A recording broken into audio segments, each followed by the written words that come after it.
সাম্প্রতিক সময়ে দেখা গেছে ভেনেজুয়েলার প্রধানমন্ত্রী নিকোলাস মাদুরোকে আমেরিকার সামরিক বাহিনী তার নিজ বাসভবন থেকে তুলে নিয়ে গেছে।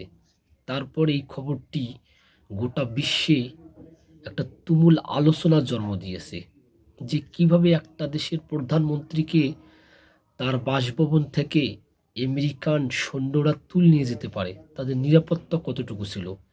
এইরকম অনেক ধরনের প্রশ্ন সামনে চলে এসেছে কিংবা অনেক ধরনের কথাবার্তা এই মুহূর্তে বিশ্বে হইতেছে যে একটা স্বাধীন দেশ, সার্বভৌম একটা দেশ, যাদের সেনাবাহিনী আছে, সব কিছু তাদের স্বাধীন সার্বভৌমত্ব একটা দেশ, সেই দেশের একজন প্রধানমন্ত্রীকে কীভাবে অন্য দেশের একটা প্রধানমন্ত্রী কিংবা অন্য দেশ একটা হস্তক্ষেপ করে সেই দেশের প্রধানমন্ত্রীকে তার স্ত্রী সহ তাদের বাসভবন থেকে তুলে নিয়ে যায়।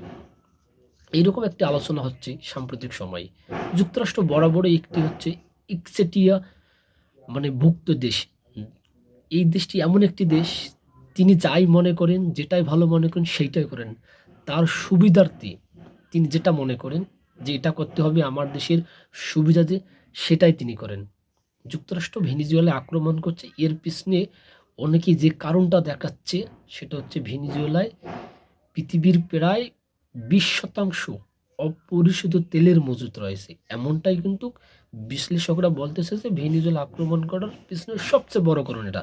কিন্তু আমেরিকানরা, ডোনাল্ড ট্রাম্প, তিনি বলছেন কিংবা আমেরিকান যারা আছেন তারা বলতেছেন যে ভেনেজুয়েলা যে আমেরিকায় যে একটা ব্যাপক পরিমাণে মাদক পাচার করে, যেটার কারিগর মাদক পাচার করেন, যেটার হচ্ছে কারিগর প্রধানমন্ত্রী নিকোলাস মাদুরো, তাকে তিনি ধরছে এবং হচ্ছে বিভিন্ন সময় ডোনাল্ড ট্রাম্প নিকোলাস মাদুরোকে ধরার জন্য বিভিন্ন অর্থ পুরস্কার ঘোষণা করছেন। সবশেষ তিনি বিভিন্ন সময় ভেনেজুয়েলা আক্রমণ করার জন্য হুঁশিয়ার দিয়েছেন এবং তিনি এক পর্যায়ে 3 জানুয়ারি 2026 তিনি হচ্ছে ভেনেজুয়েলার প্রধানমন্ত্রীকে তার নিজ বাসভবন থেকে উঠিয়ে আনে এবং হচ্ছে একটা ভিডিওর মাধ্যমে দেখতে পারি যে হোয়াইট হাউস তাকে হচ্ছে তার ভিডিওটা প্রকাশ করে যে সেখানে নিকোলাস মাদুরোকে দেখা যাচ্ছে হচ্ছে 2 জন সৈন্য তাকে হচ্ছে নিয়ে যাইতেছে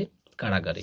এই যে একজন প্রধানমন্ত্রীকে হচ্ছে অপহরণ করা হলো নিজ দেশ থেকে এবং খুব বেশি সময় আক্রমণ করে নেই, প্রায় হচ্ছে আধা ঘন্টা 1 ঘন্টার মধ্যে আক্রমণ করছে। তারপর হচ্ছে কয়েকটা আমরা হচ্ছে হেলিকপ্টার দেখতে পাচ্ছি যারা হচ্ছে ওই রাজধানীর কারাকাস দিয়ে উড়ে যাচ্ছিল এবং হচ্ছে তাকে তুলে নিয়ে আসা হয়েছে। এরকম একটা পরিবেশ পরিস্থিতি আমরা উপভোগ করছি।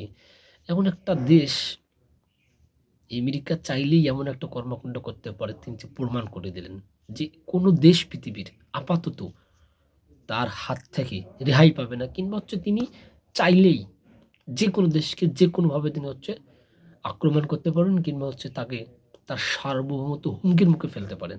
আমেরিকা এমন এক সুপার পাওয়ার রাষ্ট্রে পরিণত হয়েছে। এই আমেরিকার শক্তি, এই আমেরিকার ক্ষমতাকে রুখে দেওয়ার সাধ্য বর্তমান পৃথিবীতে কারো নেই।